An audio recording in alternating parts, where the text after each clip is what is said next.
Somewhere beyond the recesses of time and space, two podcasters are set adrift in a machine, picking up transmissions of movies that are forgotten but not gone.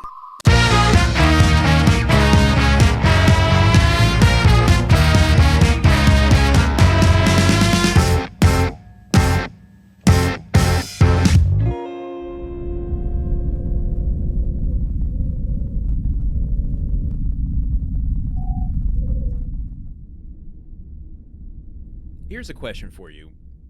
Is it about cow afterbirth? Because I've got more to say. No.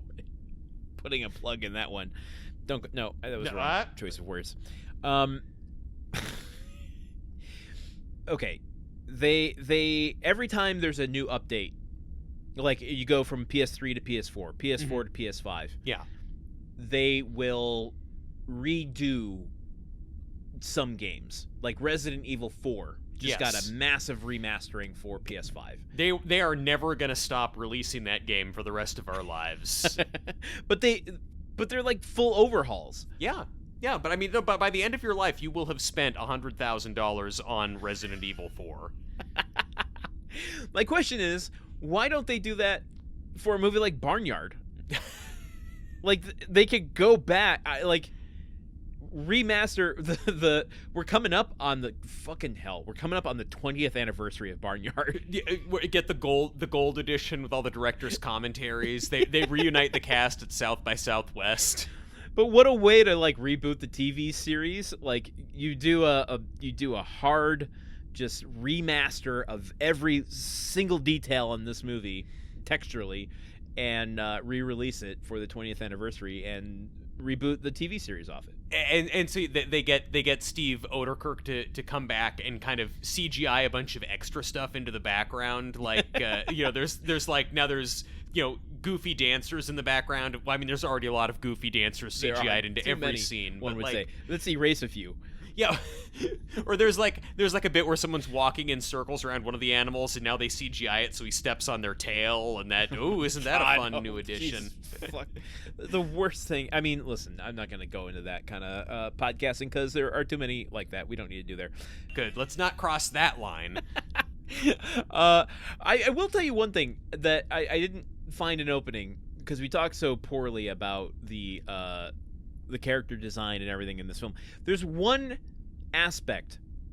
It doesn't look good, but I like that they went with it, which was they made it doesn't look realistic, but they went with the like realistic design of cow teeth where they're like hollow on the inside. I mean, I guess that is it. Yeah, when they open their mouths enough, you can kind of see the holes. So the like grooves, yeah. Yeah, it's amazing that this movie that was so cavalier about cow gender was so detail oriented on cow dentistry. It's just an interesting set of places to decide that you're going to very strictly adhere by the rules. Yeah, there's just something ridiculous about, like, okay, you think of the farm, of the barnyard environment. What's the fearsome animal that's going to rise to the top of the food chain and defend everyone? Yeah. Oh, cows, like which are mostly known for being stupid and docile. Like we're well, yeah. Animal Farm choosing pigs because they are the smartest animals on the farm. Yeah, so are you saying it's like doing the opposite of Animal Farm? Yeah, it's holding up a mirror? Yeah, that's exactly what I'm saying. Like, you could see why they chose pigs for Animal Farm because they are, they have the highest intelligence of Animal Farm animals. Yeah, barnyard animals. Yeah. I don't know why they chose. I mean, chickens are probably the one animal dumber than cows. Yeah, probably so. Yeah. Are we going to start debating the intelligence levels of barnyard animals? No, because also I think podcasters are still at the bottom of any one of those scales, although you'd never catch us on a farm. Okay, well, there is one point we didn't discuss when they are talking about leaders, and there is a dog that's like, I'll do it. Yeah. And go through the argument as to why the dog is not going to be a good leader. They say that the dog can't be a leader because, you lick your private parts, and he's, well, I only did that 1 or 2 times. Then they throw a ball for the dog a couple times, and the dog just chases it because the dog is widely obedient. Yeah, and loves balls. And loves, See, this movie has so many levels. This is why they need to remaster it. You're right. Yeah, because it seems like the natural order of things. I mean, in Animal Farm, the dogs are the secret police. The dogs are the, Well, the dogs are like the Nazi youth almost. I mean, I know it's Soviet commentary, but the whole thing in Animal Farm is they steal the pups from the litter and then privately raise them to be, super soldiers, essentially.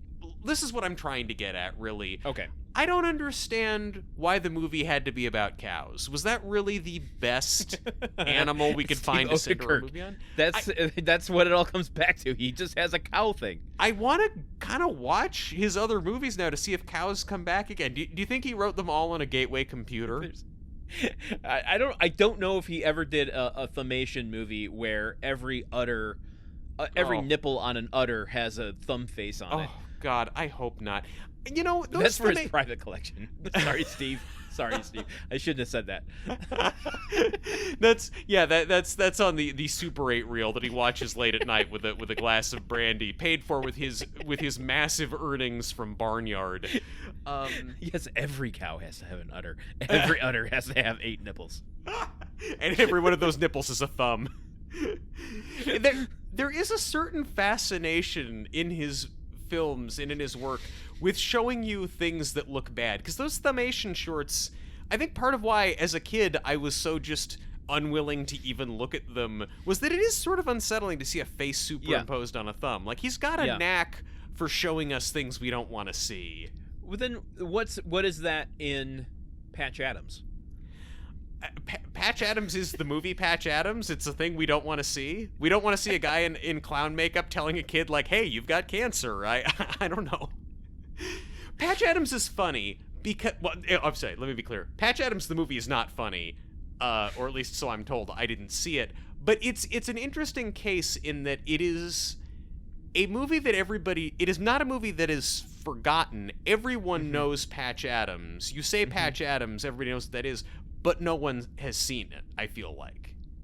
I have seen it, just because of Robin Williams. And at the time, I remember when it came out, people were... It was right before, or was it right after? I think it was right after Good Will Hunting. So people were on like Robin Williams, even though he's been demonstrating this since the beginning of his career, has a dramatic side. Interesting. Oh, the Let's clown see can act. more stuff that he can do with that. Yeah. This one combines drama and humor. Yeah. Let's give him a clown nose. He's a clown that cries. No, I'm sorry. He's a clown that heals. Yeah. Ooh, the scariest clown of all is the clown with another clown inside of him. Do you want to guess what the tagline for this movie for Barnyard is? Not the original party animals. No, that's the colonized name of this movie. Patch Adams coming into my hospital room to tell me that my title is colonized and they need to operate. Is it from the director of Patch Adams? He didn't direct Patch Adams. That was Tom Shadyac. So, but did he write Patch Adams? He wrote Patch Adams. From the twisted mind that brought you Patch Adams. What if a doctor could be a sad clown? What if a cow could also be a sad clown? I don't know. I can't guess what the. Guess. Wait, no. Should I come up with one? Let's see. I don't. It can't be something with animals. I can coach you to the answer if you want. Yeah. Give me a little bit of guidance here so I can get out of this. Yeah. Okay. It's a pretty typical play on a common phrase. It's like the opposite of what was in the lexicon. Well, okay. Let me rephrase that. Maybe not in the lexicon. Maybe 15 years after the lexicon, when it was in the lexicon. Okay, wow, this is just so incredibly vague. It's a catchphrase from another cartoon character about cows. I don't Don't close the door after the cows have run out, swinging their udders freely, regardless of gender. Who let the cows out? Moo, moo, moo, moo. Who moo, let moo. the Wait, really? Was that the? No, is that no. The I was should be I was should making be a joke on whatever nonsense you said. would make sense. It's either that it's either who let the cows out or to quote the famous Akon song, feeling like a big cow. It's the opposite of Bart Simpson. Oh. The tagline is Have a cow, "Have man. a cow." Have a cow, man. Interesting. No man, just have a cow. Oh no. Yeah, that's kind of the subtext of the movie. No man, comma, just have a cow. I mean, that's pretty good tagline writing. I give that one props. I sure as shit couldn't come up with that. I mean, it would be something don't chicken out or something like that. That's for Chicken Run. You know what? No, not why aren't they remastering this movie? Why aren't they just making a fucking sequel to it 25 years later like they're doing with Chicken Run? Like, Your words to the universe. That might come back to haunt you. Barnyard 2, Electric Moogaloo. Oh. Oof. I mean, the only question is it Boogamoo instead? Which one is... I think Moogaloo. Yeah, Moogaloo Personally, probably is better. Boogamoo is a little... It doesn't fall off the tongue as much. But Boogamoo sounds almost like, I don't know, some kind of... that would be like the evil wizard character who they introduced to drive the plot in this one. Like, the movie just takes a hard right turn into fantasy. Listen, we're talking me into wanting to see a sequel to this movie now. I mean, I do respect... I mean, in a way, it's kind of like... Barnyard is kind of like Mean Streets, if you think about it for a second, Okay. in that it is just a slice of life. It's just like, hey man, here's this farm, here's this guy who lives on this farm, some stuff he's going with. Like, you know, like Mean Streets, just like, here's this dude and he lives in this neighborhood, he does a little bit of mob type work for his family, and what's he gonna be? Yeah. How's he gonna get involved with the people around him? I mean, this is kind of a week in the life, a day in the life on this messed up farm, the Barnyard farm. Okay, go with me with this, because I swear to God, there's thought to connective tissue here. Good. Mean Streets, Rolling Stones. This movie doesn't have Rolling Stones, but it has Slow Ride. What is the context for the cows riding motorcycles at the end of this movie? The context for them riding motorcycles is they're trying to get back in time to all But watch Daisy give birth. Where the fuck do the motorcycles come from? The motorcycles are outside of a diner where a bunch of humans There's are a diner in this movie? Yeah, no, there's this shot of an entire, like, diner counter, lunch counter full of grotesque humans slurping and schlorping down food, and then outside, I guess they all rode motorbikes there, motorcycles. Now, just throwing this out there, is it 2000? No, it's 2008, not 2006, not the same year as this movie, but would the movie Wild Hogs be better suited to an animated film about actual hogs that ride motorcycles? Okay, listen, that would make way more sense. Honestly, that concept right there, that's all you need. It's for anthropomorphized pigs who ride Harleys. The whole script can be the same, but that movie just suddenly clicks when it's a cartoon. Truman, why has Hollywood rejected us? We have had 3 amazing ideas in this episode alone. We have nothing but good ideas. Also, look, one more idea, one more punch up for Barnyard.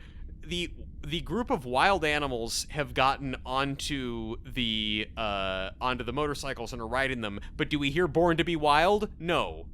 Even though these animals are being nothing but wild. And, I know we hear Slow Ride, but they're actually riding fast, and they're going to go watch an animal be born.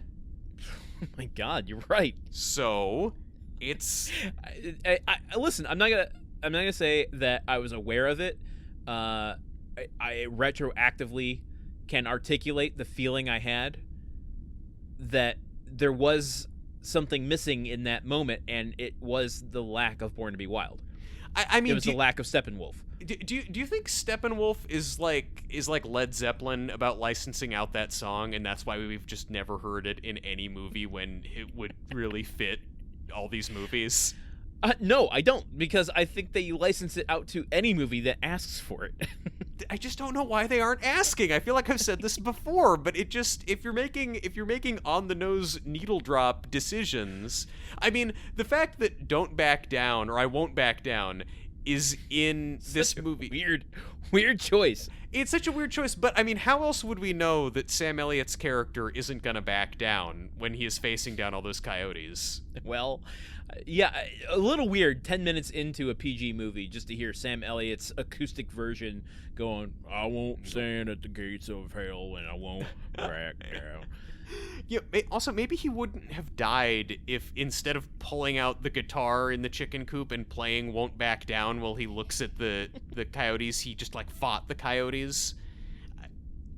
I'm not trying to be a Monday morning cow defender here, but... Well, I mean, also, maybe there are some instances when you can back down.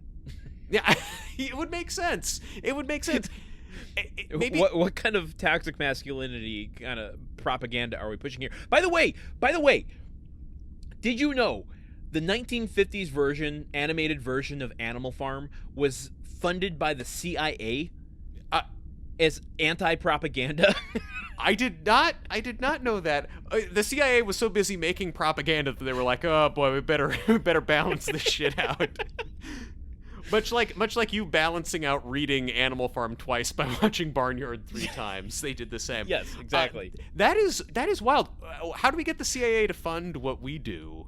I think they want to defund what we do and maybe bury us. That's true, but it would be to safeguard American security.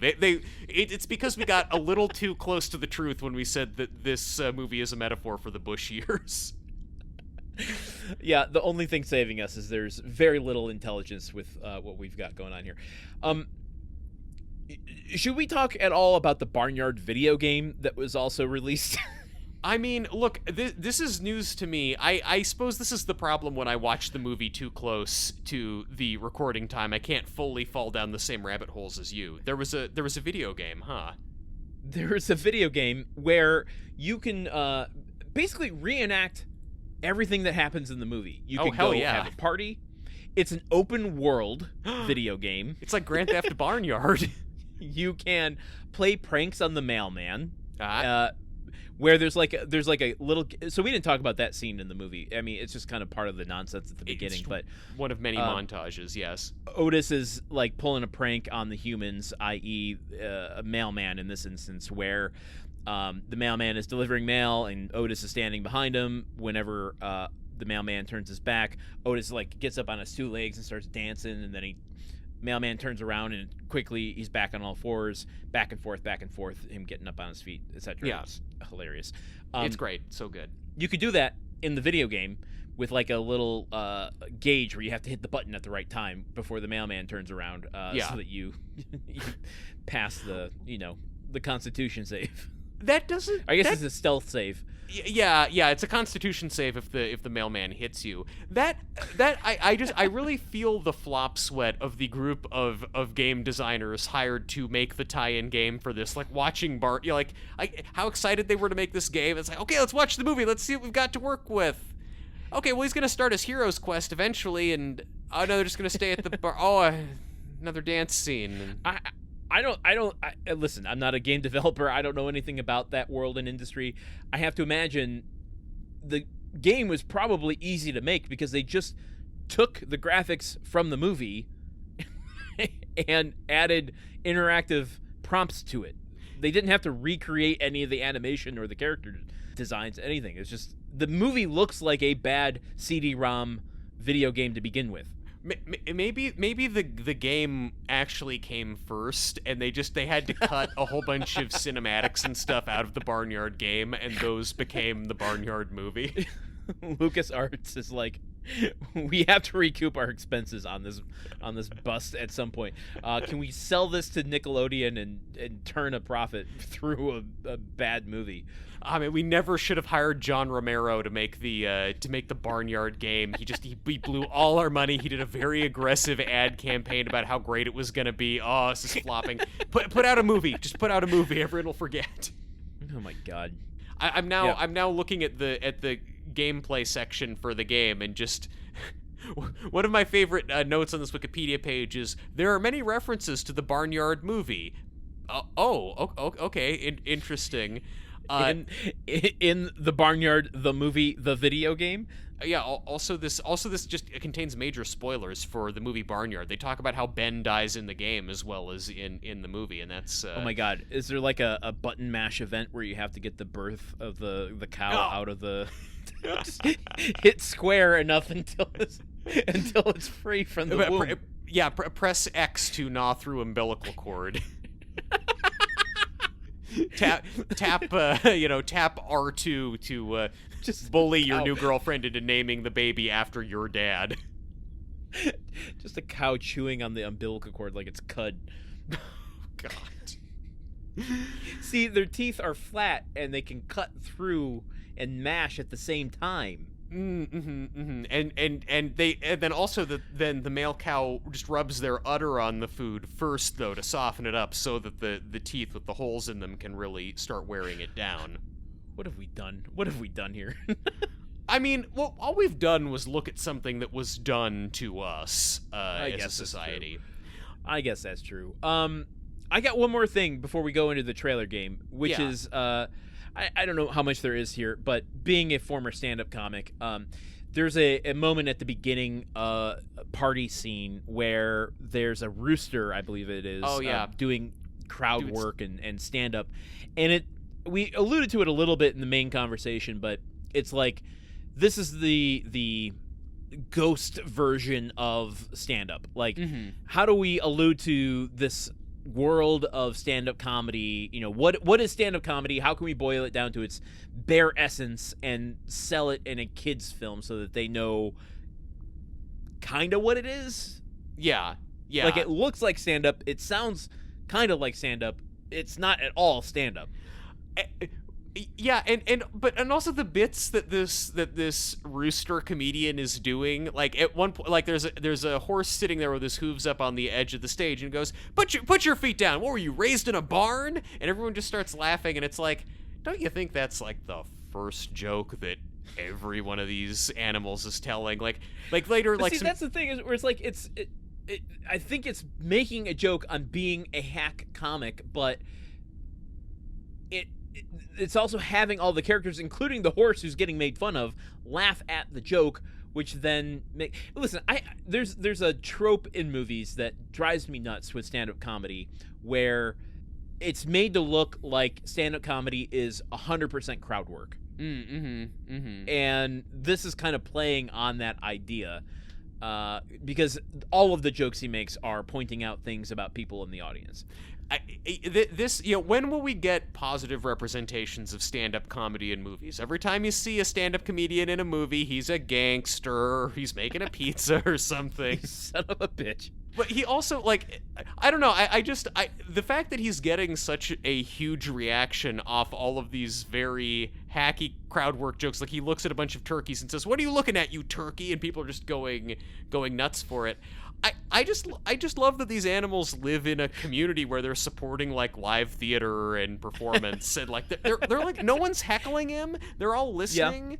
Yeah. Hopefully they're tipping their waitresses well. Well, the other weird thing is this is ostensibly happening every night. I know. Like, what kind of, Groundhog Day hellscape do they live in where they have to like? Is it to the point where like they've heard the same crowd work jokes every single night that it's just kind of absurd, or are they all like playing part in some sort of weird like performance art? It's like Sleep No More. That is the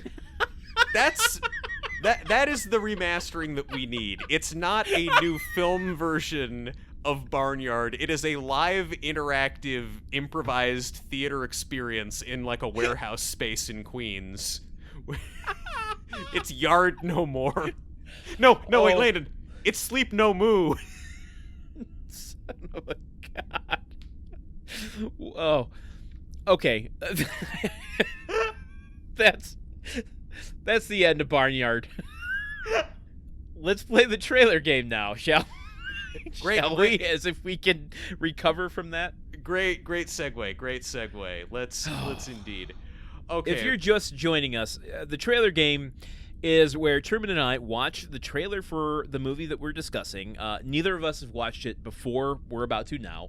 And together we try to come up with at least 5 things that we think will be in the trailer from the movie. So what are those trailer moments that occur throughout the film that are really going to sell this thing? And I've got a few here that I think some are kind of obvious. You sniped a few of mine from 54.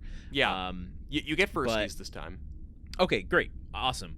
Then I'm going to go with the obvious, because you got to have the high energy, but you got to have the pathos. This is, a story we have to hang on. So clearly we're going to have Sam Elliott saying, "Strong man stands up for himself. A stronger man stands up for others." Okay, I've given you shit about impressions a lot. I want to say that's legitimately good. That I actually enjoyed. I didn't think it was him. I do feel like, in retrospect, when I look back on my non-existent Hollywood career, work in voice acting was probably where I should have put all my effort. Yeah, not in impressions. I will admit I suck at impressions, but you can't do anybody I like could probably do like Shane O'Shea in 54.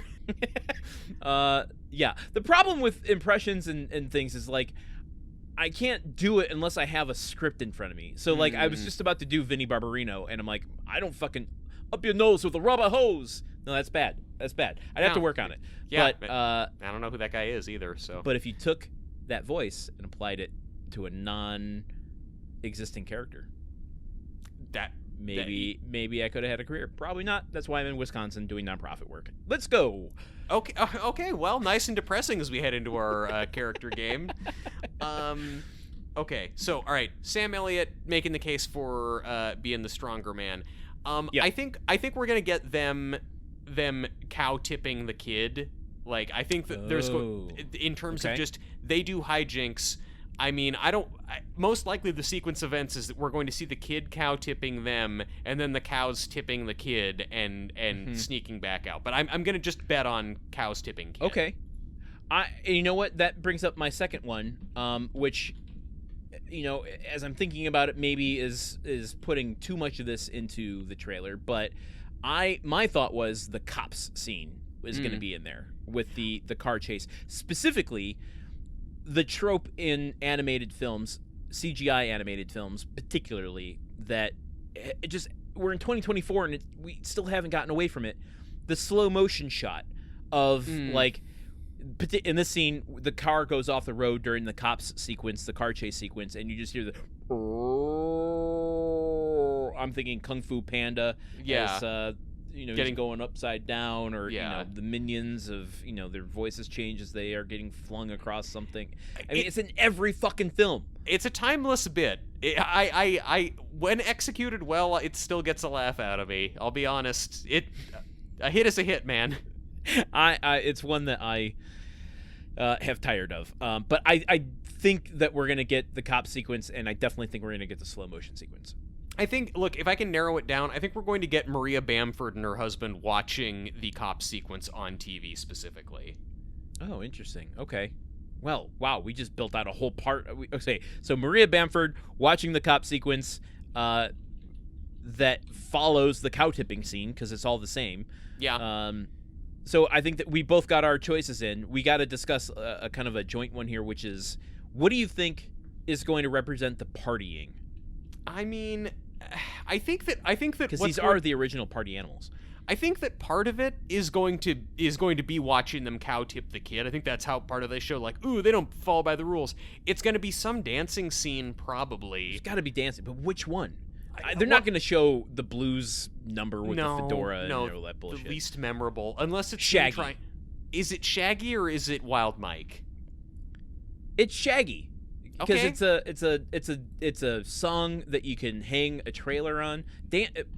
Wild Mike, there's no song to that. It's just Wild Mike, unless you have Wild Mike transposed over Shaggy. No, Shaggy's got to be on his own. Shaggy's got, which is probably the name of one of his albums. Okay, so let's just run through our list here. Yeah. Okay. Sam Elliott, stronger man. Yeah. That's more of a Tom Wopat impression. I'm sorry. Then we've got cows tipping the kid. We've got the cop chase just generally. Yeah. We've got with the slow motion shot. That's the slow specific motion. thing. Yeah. Slow mo. So we got the slow mo moment in the car. We've got Maria Bamford watching cops on TV, and then we've got them dancing with Shaggy singing. Is she gonna say that's our car? I don't Or know does if she's she have gonna a say line like that. she has some kind of line like that, but I don't. Fuck it. Yeah, she's gonna say that's our car or watching cops recognizing car. This is too ambitious and it's not gonna happen. But fuck it, I want to live on the edge. Yeah, much like these rowdy cows. There. How about one extra credit? We got to have something with the coyotes, and I think it's gonna be. God, you're making me try to remember something from this movie, which has already left my brain. Yeah, that's what makes it a horse race. The coyotes with the hen around the fire, like tied up, maybe. I mean, look, man, you're doing a little extra credit one. I'm not going to collaborate on exceeding our limits. Yeah, all right. I know there's got to be a coyote thing in there. I just don't know which one. I mean, look, that's the thing. So many of the coyote scenes fade into the. I'm gonna bet, and we'll see when we click play on this thing in a second. I think they're going to front load this with just these animals are having a good time and barely any mention of there's antagonists out there. I think that's just not a focus of the branding of this movie is not the party animals. Not the vibe that this movie's going for is conflict. Yes. That's much like the farm being named Barnyard is the movie just being named Conflict. That's the Repo Man movie. Okay. All right. Well, let's watch this thing and see how many points we get while watching it. 3, 2, 1, play. That's black and white. What they want us to see. This makes it hear look like a horror movie. They want us to hear. They think we Is this can a play handle the on truth. a movie that was happening at the time? All clear. They're probably right. There you go, partying, Mechanical Man. Oh, Mechanical Man. Yeah, I should call that.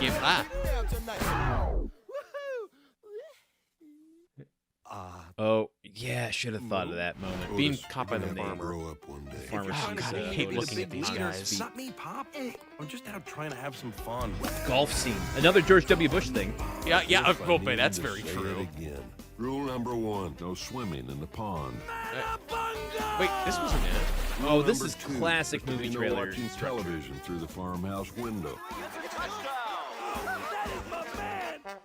You set up a don't Number thing and 3, you show the standing on 2 legs. Yeah, is only now the permitted mailman when getting humans clowned are upon. nowhere in sight. Count upon. Yeah. From That Parallel I Pictures. should have guessed that because it's in the video game. There's a cow farm. You're gonna find cows outside. That's Larry Nickelodeon David movies. moves. Boomhauer. Yeah. They're not gonna run for it. Let's go. Oh my God! I wouldn't have called Aerosmith scoring. Oh, man. They wouldn't have picked it. Coyotes. Although, is that song "I Gotta Moo" or "I Gotta Move"? What happens in the barnyard Let's go. stays in the barnyard. I'm gonna go right in your ear. That? We got the mouse in his ear? I mean, Hey, cow tipping! oh, cow tipping. All right. Finally. Yeah. Butt crack. I didn't remember that. Love the new you, Otis. Yes! Damn it, dude. So good. Barnyard, the original party animals. Oh. Ordered a lot of pizza. It was Wild Mike. The mannequin arm scene. Interesting. Dude, I got an arm. Are they twins? Well, that... the joke about stoners? Cool. Okay, cool. Yeah. Okay. Wow. I... There's so much obvious stuff in that trailer that I wish I would have guessed, and then there's so much that the way they structured it that I would not have ever thought. Yeah, so, yeah, we got 1 out of 5. All we got was the cows tipping the kid. Well, okay, the extra credit of the coyotes. I mean, we didn't actually see them tied up. Is that like half an extra credit point? You get, there's 0.5. There's 0.5 extra for the coyotes, even if it's a little bullshit. Yeah, no, it was weird. It was weird because they didn't fully sell the partying in this the way that I expected them to. We didn't get Shaggy. The music they had, they have that, you ain't seen nothing yet. Which is not in the movie. It's not in the movie. The trailer song. That movie is at the beginning of 54, both the director's cut and the theatrical cut. So again, when Otis is driving into the city, not taking the subway, so he can go to Club 54, that's what he listens to. Run down our list one more time. I want to visualize this. Okay. We thought we were going to get Sam Elliott setting up the very premise of the movie. The stronger man looks out for people. There's them having a conversation briefly about how he doesn't follow the rules, but that's all. Yeah, but not a moral center to the trailer. Boy tipping is in there. Yes, but good then call on that. Maria Bamford watching cops and recognizing the car, not in there. She's in it, No. but it's just her reacting. My big thing, the slow motion shot, surprised, is not in there. No, shocking, really. Yeah. And no Shaggy. But then I guess maybe you got a clearance, you got rights issues for marketing in addition to showing it in your movie. Yeah, you don't want to go probably isn't there. toe-to-toe with Shaggy's lawyers. They'll be asking, why you made the decision to put his song in the trailer, and you're just sitting there like, it wasn't me. But then... Or you go, zoinks! You go rut-row, actually. And then, we get 0.5 because there is a bunch of stuff of them fighting the coyotes at the end, which is also just weird. They don't really set up the coyotes. It's just like, they party a lot, and then they beat up a bunch of coyotes. Barnyard, won't you? Barnyard, we did. Yeah. Barnyard, mission accomplished. The George W. Bush parallels continue. That's the sequel. That's the sequel live theatrical production. Well, I think we've done Barnyard as much as we can do Barnyard, as much as anyone can do Barnyard. So I think with that, there's only one thing we've got left to do. Yeah, let's do it. Let's see what the machine has in store for us next. Oh, God, it tells me we're heading to May 20th, 2015. And get ready to feel good, because we're about to go bustin'. Look, so long as we don't make eye contact, I guess it's okay. You suck from my udder, I'll suck from yours. We'll be fine. Landon, I don't know if I want to go to 2015 with you. That was an innocent don't have a choice time. in the matter. Oh, God. Well, for Truman Caps, I've been Landon Solano. And for Landon Solano, I've regrettably been Truman Caps. We'll see you next week, folks. Movie Memory Machine is part of the Gruntwork Podcast Network. Join our Patreon at patreon.com/gruntworkpodcast to keep the machine running. Theme song by Porky's Groove Machine. Rate us on Apple Podcasts or wherever you listen. For more information on today's show, visit MovieMemoryMachine.com.